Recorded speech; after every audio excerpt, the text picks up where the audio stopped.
Bonjour à toutes et à tous, ravi de vous retrouver pour ce nouveau Buzz TV diffusé sur Figaro TV. Avec moi aujourd'hui Sarah Lecoeuvre, ça va Sarah ? Oui, ça va Nicolas, et vous ? Eh bien ça va, en pleine forme, surtout quand je reçois notre invitée du jour, une ex-chanteuse lyrique devenue experte de la voix. Elle a été révélée au grand public dans Star Academy avant d'enflammer le plateau de Danse avec les stars ou le château des traîtres. Entre une masterclass à opéra, un livre, confession et une nouvelle émission sur Novo 19, elle transforme chaque corde vocale et chaque prime time surtout en terrain de jeu aussi inflammable que sa chevelure. Bonjour Adeline Tonuti. Où est l'extincteur ? Parce que je vais mettre le feu au Figaro. Vous mettez le feu partout où vous arrivez. Et en plus, c'est la canicule, alors là. C'est la canicule. Et ça sera la canicule ce soir à 21h10 sur Novo 19 avec le lancement de Vos objets Val de l'Or, la nouvelle émission que vous animez. Vous serez accompagné par plusieurs commissaires-priseurs. Vous êtes rendus dans plein de villes différentes en France pour découvrir des objets qui sont chargés d'histoire et notamment pour aider des familles à réaliser des grands projets. Et ça, c'est vrai que c'est important. Quand Novo 19 a fait appel à vous, vous avez dit oui tout de suite parce que ça paraît improbable. Adeline Tonuti qui anime une émission de brocante, pas complètement comme les autres, mais effectivement sur Novo 19. Il y a une petite voix je tournais une émission à l'époque et il y a une petite voix dans l'oreillette qui s'appelle Jérémy Fazel qui m'a dit « Mais dis-toi, tu ne devrais pas être animatrice ». Et c'est vrai que j'ai plusieurs de mes collègues comme Nikos ou comme Cyril Ferraud qui m'avaient dit que j'avais un truc pour ça. Et je me suis dit, moi je suis une femme de challenge, allez on y va. Et en plus Novo 19 ne savait pas à l'époque que moi j'ai fait Paris 4 Sorbonne et donc j'ai fait musicologie et donc l'histoire de l'art c'était très proche de moi. Et donc c'est avec plaisir que je me suis remise dans la peau d'une étudiante pour apprendre toutes mes petites fiches sur mes objets. Voilà, parce que c'est moi qui m'assure que les commissaires-priseurs sortent l'intégralité du contenu de l'émission, qui manque pas des dates, etc. pour l'édito, quoi. Ouais. Et ce sont vos premiers pas en tant qu'animatrice finalement. Vous étiez anxieuse avant le premier jour de tournage ? Pas trop, parce que je trouve que c'est pas si loin de mon cours de chant, parce que le cours de chant, je l'animais un peu toute seule finalement, et c'est pas si loin, et c'est toujours une histoire de mettre des gens à l'aise face à une caméra, etc. Et je pense que le travail m'enlève le stress, parce qu'on a toujours un peu un stress quand même quand on fait un nouveau projet, mais comme j'ai beaucoup travaillé, je suis arrivée, je me suis dit allez hop, on y va, et en fait j'étais super excitée finalement. J'étais plutôt très heureuse et enthousiaste.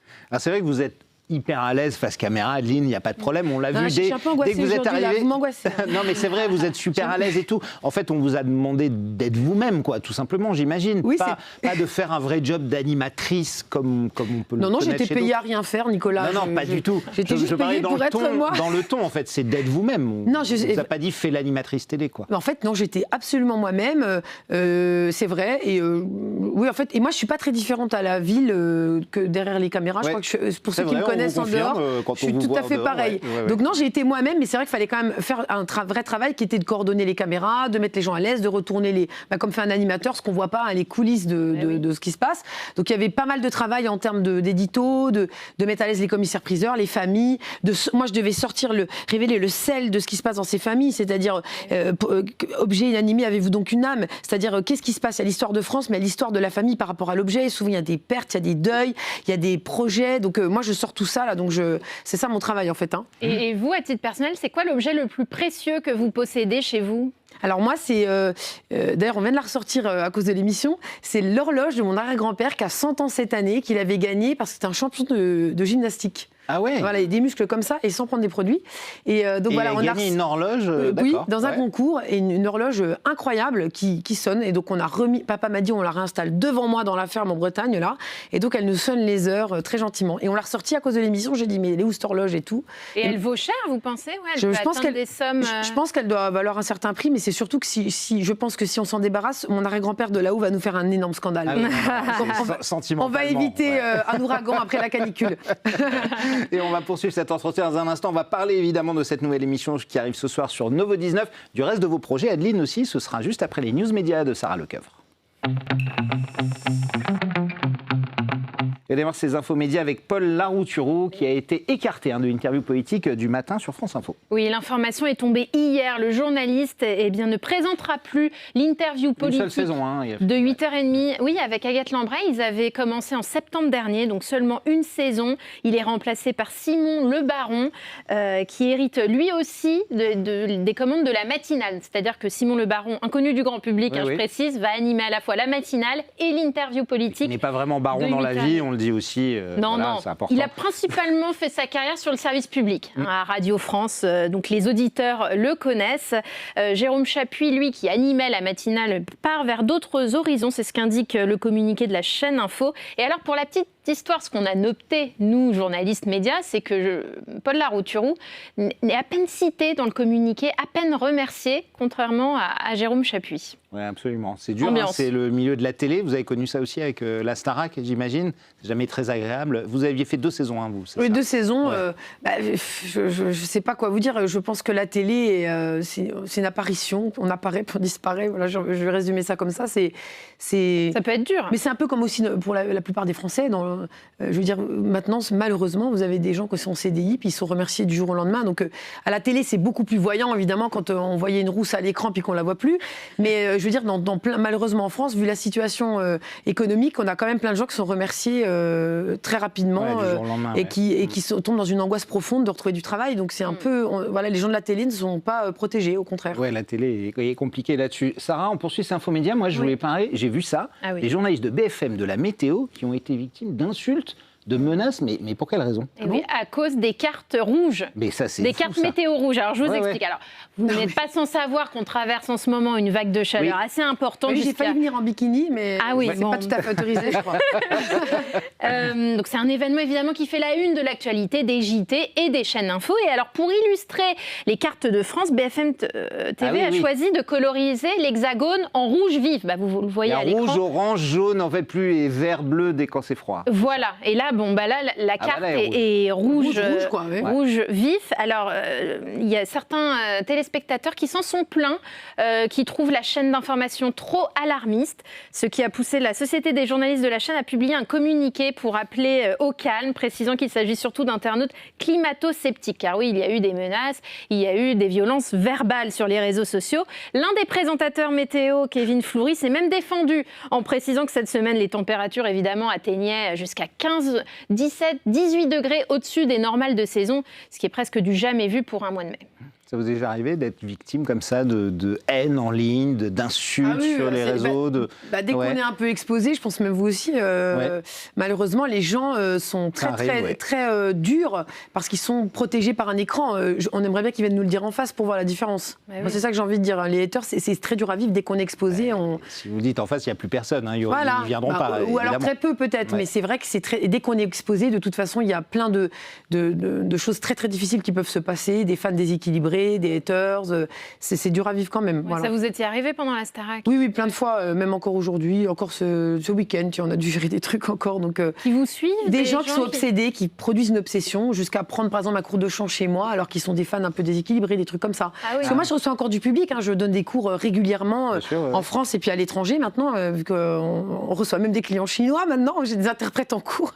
Et donc on reçoit des gens et on a toujours un risque quand on est connu de recevoir quelqu'un chez soi, ça c'est sûr. Et ça vous a déjà fait peur? Quelqu'un vous a déjà effrayé? Ah oui, il y a des choses. J'ai un malinois maintenant, voilà.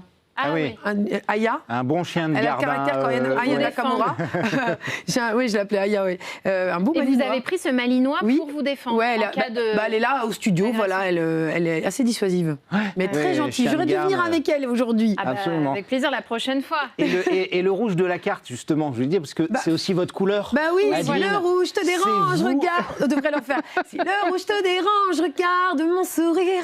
C'est lui qui te venge pour te contredire. Donc voilà, je pense que le rouge, c'est beau le rouge quand même. C'est votre marque de fabrique. Bon, après, c'est sûr que le rouge, connotation du sang, mais connotation de certaines grandes marques. Le rouge, c'est l'incandescence, c'est le feu. Bon, voilà.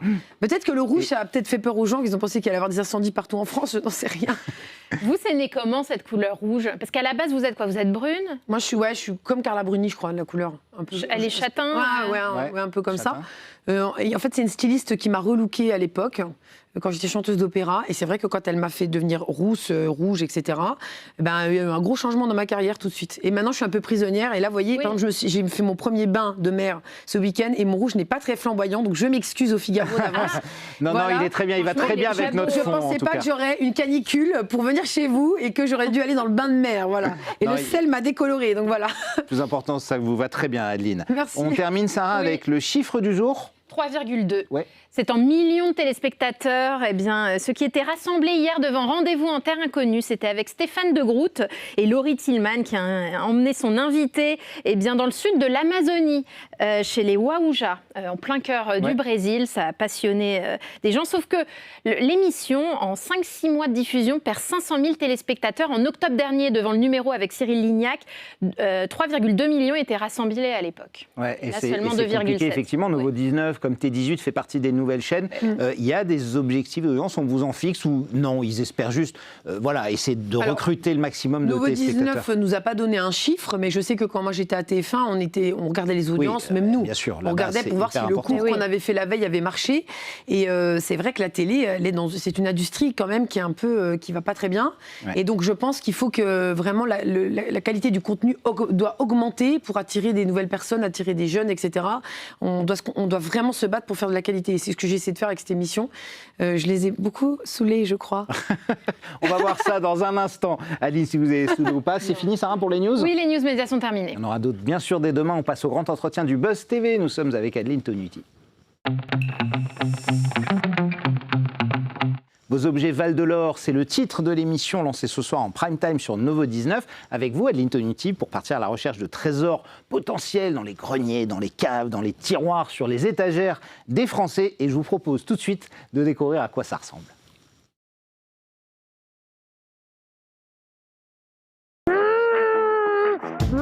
Qu'est-ce que tu fais sur ton petit truc là ? Je cherche des objets, moi. Attends, viens, monte avec moi. Là, je crois que j'ai trouvé une pépite.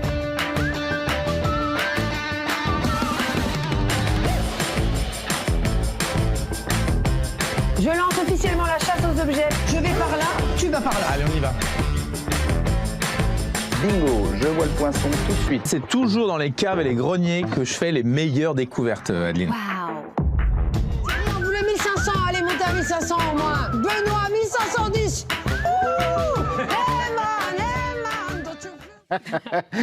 Voilà, en tout cas, voit si ici. On me déteste, il ne faut pas regarder Nouveau 19 ce soir parce que je suis partout et très présente. Et tout le temps. Et alors, désinhibée. Et c'est vrai que si le concept de l'émission vous rappelle quelque chose, c'est parce qu'il s'agit d'un remake, d'une adaptation, d'un trésor dans votre maison qui était diffusé sur M6 jusqu'en 2015. C'était présenté par Jérôme Anthony, exactement. On embrasse, il faut qu'on embrasse. C'est quoi les différences principales entre les deux versions que vous avez regardées, j'imagine, celle de l'époque? Je pense que... comment je peux dire que Jérôme Anthony était déjà accompagné d'un commissaire-priseur aussi. Alors la différence, c'est que là, on a plusieurs commissaires-priseurs, ce qui crée des tandems assez différents. Par exemple, avec Léonard Pomès de Troyes, on est un petit couple, on ne s'arrête pas de s'engueuler.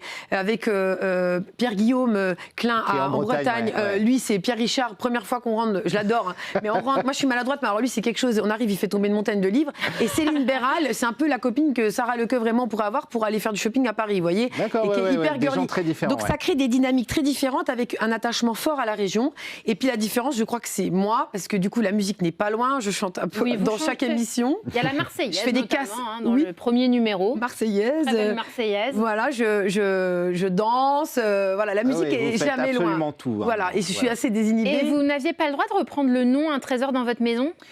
Alors, je suis pas très au courant, mais apparemment, je ne pense pas, parce que sinon, ça aurait été ça, je pense, mais je vous avoue qu'ils m'ont pas trop mêlé à ça. Mais on vous a pas dit, il faut surtout pas prononcer un trésor? Non, moi je dis trésor, hein. Alors après, il coupe peut-être au montage, mais c'est des trésors quand même, ça ramène de l'argent.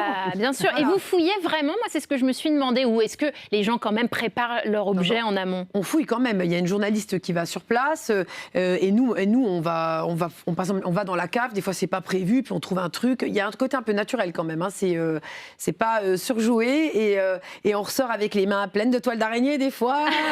Voilà, c'est du vrai truc. Hein. Ça vous a fait devenir un peu experte quand même dans ces objets. Vous avez dû découvrir des tonnes de trucs, j'imagine. Je pense que c'est un domaine qui est très compliqué, mais je pense que oui, ça m'a aiguisé mon œil. Moi qui étais déjà, j'aimais beaucoup l'histoire de l'art, et parce que l'histoire de la musique et l'histoire de l'art sont intrinsèquement liées, mais c'est vrai que ça m'a donné une espèce de passion. J'avais envie d'acheter tous les objets, et j'ai même quelqu'un dans une famille qui m'a dit, je vais pas dire son nom, mais qui m'a dit ouais, celui-là, si tu le veux, Adeline, tu me files quelques petits billets violets, et puis ça s'arrange entre nous. Voilà, donc il y avait des familles qui voulaient que j'achète leurs objets, parce que c'est vrai. C'est quoi, c'est 100 €? Je crois que c'est 500, non? C'est 500. Oui, 500. Ah ouais, c'est les 500. J'en ai pas beaucoup sur moi, figurez-vous, Nicolas. Mais si vous êtes devenu expert, parce que hier on avait Mac Lesguy, vous savez, l'animateur d'M6, qui adorait l'émission avec Jérôme Anthony, il l'a regardé, et il avait une question à vous poser, Adeline. Je propose de l'écouter tout de suite. Alors Adeline, j'ai dans mon grenier de vieilles lampes de fiacre dans lesquelles on mettait une bougie. Valent-elles quelque chose ? Je pense qu'il faut tout de suite nous les amener pour qu'on examine ça, parce que tout dépend si elles sont signées, de quelle matière elles sont, de quelle époque elles sont.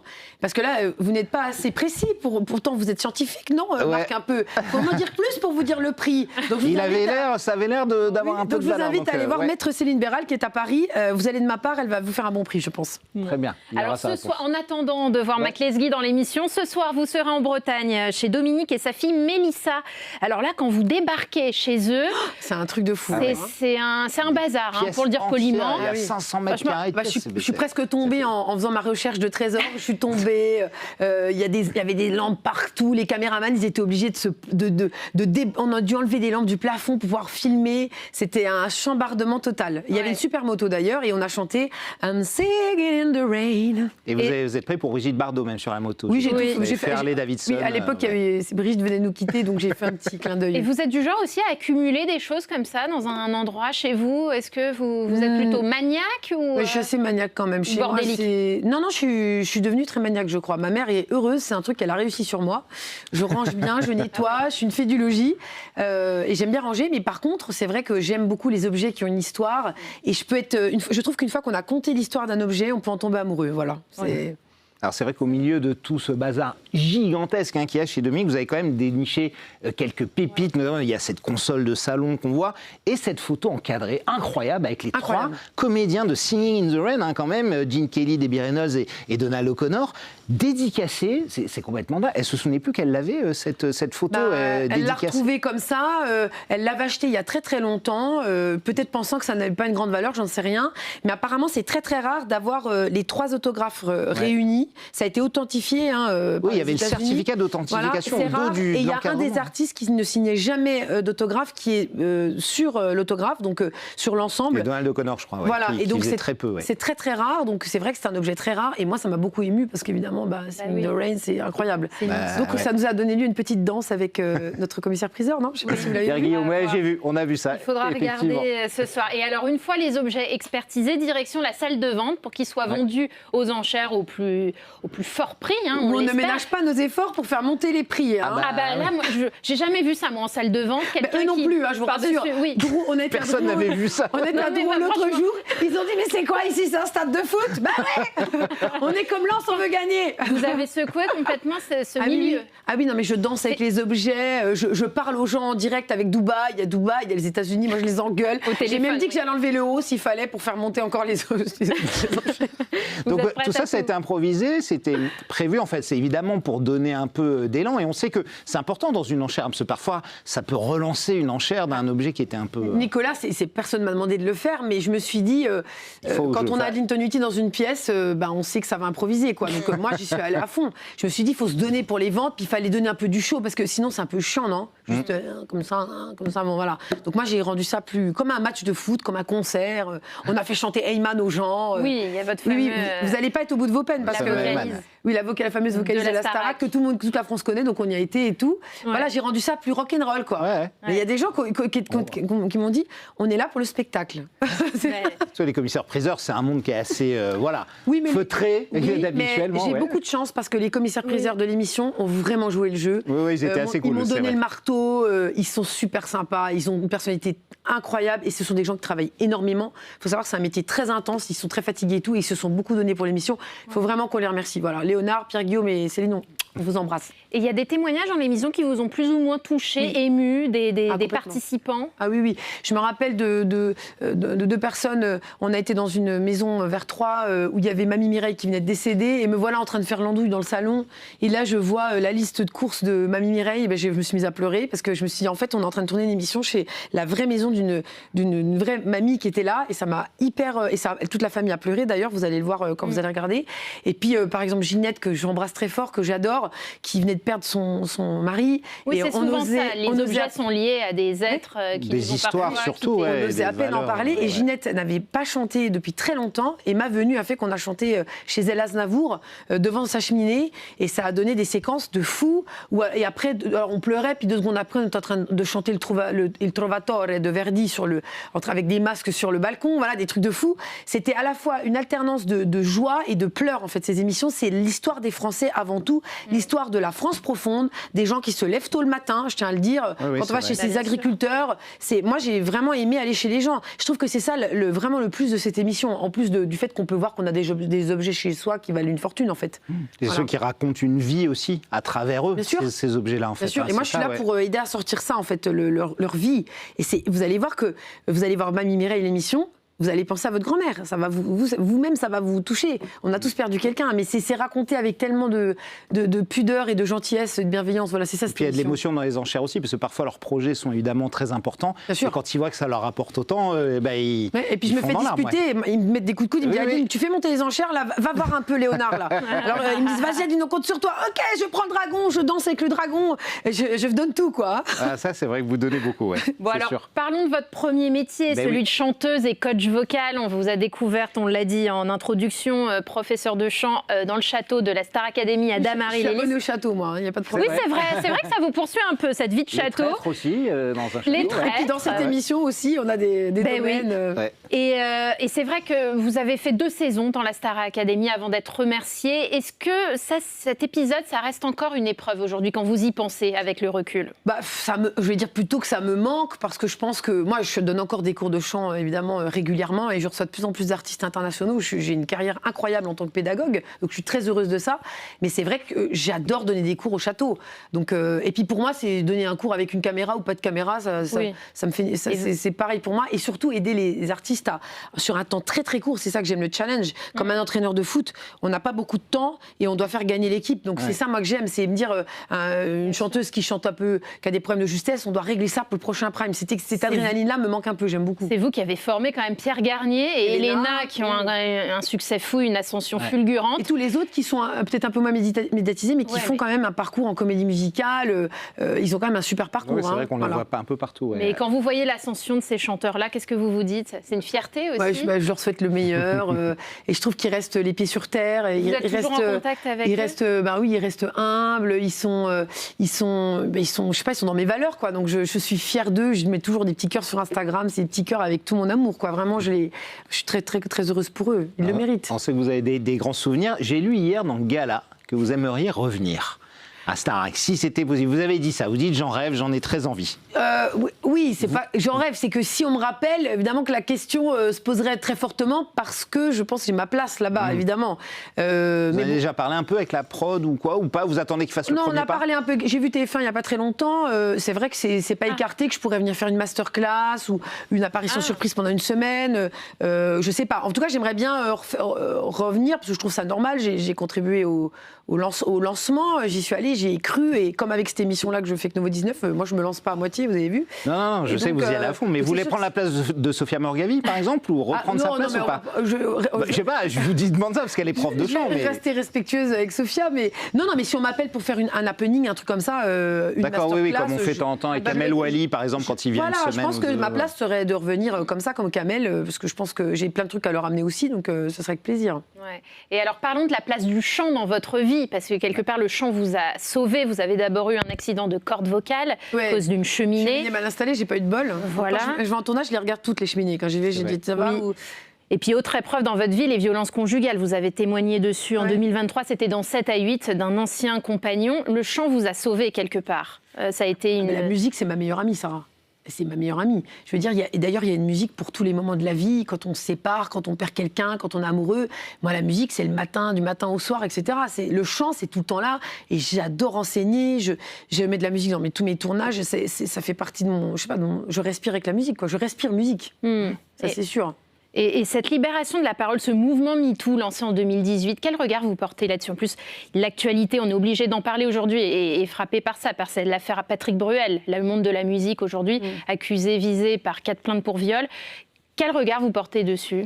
Je pense qu'il faut libérer la parole des victimes. Il faut, moi, il y a plusieurs années, quand j'ai parlé de ça, des violences conjugales, malheureusement, ma plainte a été classée sans suite et je trouve ça inadmissible. Je trouve que la justice doit se bouger et doit faire la lumière sur ce genre d'affaires. Pour quelle raison elle était classée sans suite? Parce qu'à l'époque, ça n'intéressait pas. Vous savez, les procureurs, ils font un peu comme ils veulent. Hein. Ils classent, ils continuent. Je veux dire, il n'y a pas beaucoup d'argent dans la justice, j'imagine. Et la justice, elle n'a pas le temps de s'occuper de tout. Donc il y a peut-être des priorités, moi j'en sais rien. Les choses ont beaucoup changé, heureusement, sur les violences conjugales. On le voit, les derniers gouvernements ont quand même fait pas mal, etc. Mais je pense que la parole des femmes doit se libérer, la parole des victimes en général, parce que si les hommes elles se libèrent, il y a aussi des hommes qui sont victimes de choses. Hein, donc la parole de tout le monde doit se libérer et on ne doit plus laisser faire ça. C'est inadmissible qu'en France, il y ait des histoires comme ça. Quoi. Vous parliez de la lenteur de la justice, justement, pour le cas Patrick Bruel. Est-ce que, dans ces cas-là, il devrait se retirer médiatiquement le temps que la justice se fasse? Puisque là, il va démarrer une tournée au Cirque d'hiver le 16 juin à Paris. On attend déjà des féministes devant la salle. Est-ce que c'est la question qui se pose, oui. Il devrait. C'est les pouvoirs publics ou lui? Oui, mais la loi dit qu'il y a la loi française a la présomption d'innocence. Donc, il a le droit théoriquement d'encore se produire. Après, il appartient à lui de se dire est-ce que je veux me produire dans ces conditions? Moi, je sais que si ça m'arriverait, que Dieu me protège de toute une histoire comme ça, mais ça ne m'arriverait pas. Mais si ça m'arriverait, je me retirais. Je pense que pour l'instruction, pour que l'instruction se déroule dans de bonnes conditions, etc. Mais je trouve que la justice en France, elle est trop lente et elle est trop lente pour les victimes. Et quand on est victime, moi qui l'ai été, c'est un parcours du combattant. On dirait que les victimes, elles doivent plus montrer patte blanche que les mises en cause. Ouais, et moi, je suis passée par là et je peux vous dire que c'est terrible. La victime, elle va être auditionnée 15 fois avant que le présumé innocent aille en garde à vue. Donc voilà, moi je trouve que la France, elle est beaucoup trop lente et j'ai l'impression qu'elle est plus du côté des mises en cause que des victimes. Pour l'avoir vécu moi-même, et je trouve ça inadmissible par rapport à ça. Un peu à l'inverse des États-Unis. Est-ce que vous pensez aussi que le bon juge de paix, au final, parce qu'évidemment, il y a ce temps médiatique qui est très rapide, hein, beaucoup de gens ont déjà condamné, par exemple, Patrick Bruel. Il y a le temps de la justice, comme vous dites, Adeline, est très long. Est-ce qu'au milieu des deux, le juge de paix, c'est pas finalement le public? Là, on sait qu'il joue au théâtre jusqu'à mi-juin, c'est complet. Est-ce que, au final, si ces concerts remplissent et sont complets, c'est le public qui doit juger. Parce qu'après tout, le public peut dire je veux aller le voir ou ne pas aller le voir. Mais Patrick Bruel a beaucoup de fans. Bien sûr, évidemment, c'est une des plus grandes stars de la chanson en France. En 2 secondes, ils l'aiment depuis des années. Donc après, le truc, c'est le public à lui de dire est-ce que je vais ou pas au spectacle. Après, je pense que moi, je trouve que pour la sérénité d'une instruction, peut-être, il faudrait peut-être se retirer. Mais je n'ai aucun conseil à donner à Patrick Bruel. Oui, c'est personnel, c'est votre avis personnel sur moi, ce que je peux vous dire, en tout cas, c'est que la justice est trop lente. Elle est pas du côté des victimes en général, parce que j'ai été dans ce cas-là, et ça devrait changer en France. Je fais un appel, moi je le dis au président de la République, je le dis à tout le monde. C'est beau, les victimes, on doit montrer trop patte blanche, c'est trop lent pour elles, et je vous assure que d'exposer une plainte comme ça, publiquement, etc., c'est très très dur à vivre. Moi qui suis connue, je le sais, le chemin juridique est très très dur et très long, et c'est très éprouvant. Il ne faut pas croire que de s'exposer comme ça, c'est facile. C'est parce que nous sommes exposés, moi je suis connue, je sais ce que c'est quand on vit ça, c'est très compliqué. Et quand la presse s'en mêle, je ne pense pas que c'est ni facile pour les victimes, ni facile pour Patrick Bruel. Voilà ce que j'ai à dire. Merci beaucoup en tout cas, Adeline Toïti, de l'avoir dit. Il n'y a pas de problème. Je rappelle qu'on vous retrouve ce soir, 21h10, Novo 19, on ne rate pas vos objets Val de l'Or. On vous souhaite le meilleur. Il y a la canicule, si vous ne sortez pas, vous m'aurez dans votre télé et on va rire, il y aura du rire et des larmes et des bonnes ondes. Voilà. Et ça sera à nous demain. On parlera foot avec Paul Choucriel, le commentateur de la finale de Ligue des Champions PSG Arsenal. Ce sera dès demain. Soyez au rendez-vous et d'ici là, prenez soin de vous.